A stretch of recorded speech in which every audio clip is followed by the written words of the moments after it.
Europe 1, c'est votre vendredi thématique. Nous sommes à la veille du couronnement de Charles III. Le roi et son épouse Camilla qui quitteront Buckingham Palace demain à 11h20 très précisément. Récit du protocole royal tout à l'heure avec Stéphane Bern à 8h40 dans leur carrosse moderne, climatisée, même tirée par 6 chevaux. Ils iront rejoindre l'abbaye de Westminster, procession de 2 km avant une cérémonie devant une centaine de chefs d'État et surtout des millions, que dis-je, des milliards de téléspectateurs et de spectateurs dans les rues de Londres, dont notre correspondant, notre envoyé spécial Stéphane Place. Bonjour Stéphane, good morning. Good morning Dimitri. Alors Stéphane Place, événement planétaire que ce couronnement, comme vous pouvez vous le constatez vous-même sur place. Oui, depuis 4 jours avec Lionel Gougelot, c'est vrai, on marche beaucoup dans Londres et ce qui est frappant dans les pubs autour de Buckingham Palace, c'est cette impression d'être non pas dans la capitale de la Grande-Bretagne, mais bien dans la capitale du monde. Ce n'est pas compliqué, on entend en se promenant un peu toutes les langues. Pour assister au couronnement sont arrivés ici je ne sais combien de milliers de touristes des 4 coins de la planète. Dans un restaurant de Soho hier soir, dînait un couple de Japonais, assis à la table voisine des Espagnols, avec, pas très difficile à deviner en tendant l'oreille, un même sujet de conversation au menu, Charles, la cérémonie, et c'est une grande source de fierté pour les Britanniques, comme Carole. Je suis très fière. Je pense que les Anglais sont les meilleurs en cérémonie, avec les pompons et tout le reste. Les autres pays ne font pas ce genre de choses.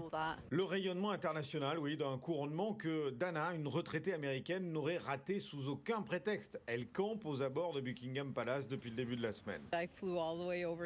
J'ai voyagé jusqu'ici pour voir le couronnement. Dans la mesure de mes moyens, bien sûr. J'ai fait des économies pour venir.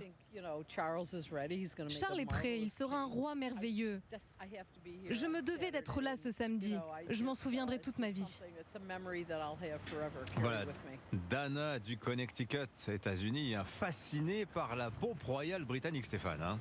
Oui, elle n'est pas la seule en vacances à Londres. Emmanuel vit lui-même dans une monarchie puisqu'il est belge. Mais vous allez l'entendre, il distingue clairement une différence. Ça va pas toucher le monde entier parce que le roi des Belges est couronné. Voilà, et c'est pas grave. Le roi d'Angleterre, je crois qu'à peu près tout le monde va le regarder. Ici, jusqu'en Inde, ils vont se sentir sensibilisés. Jusque dans les îles les plus éloignées du Commonwealth, c'est leur roi qui va être couronné aussi à 10 000 km d'ici. Voilà, on est dans une dimension un peu différente. Voilà, et les Français maintenant, Stéphane, les Français, ces fameux régicides, ils sont présents à Londres pour assister à ce couronnement ?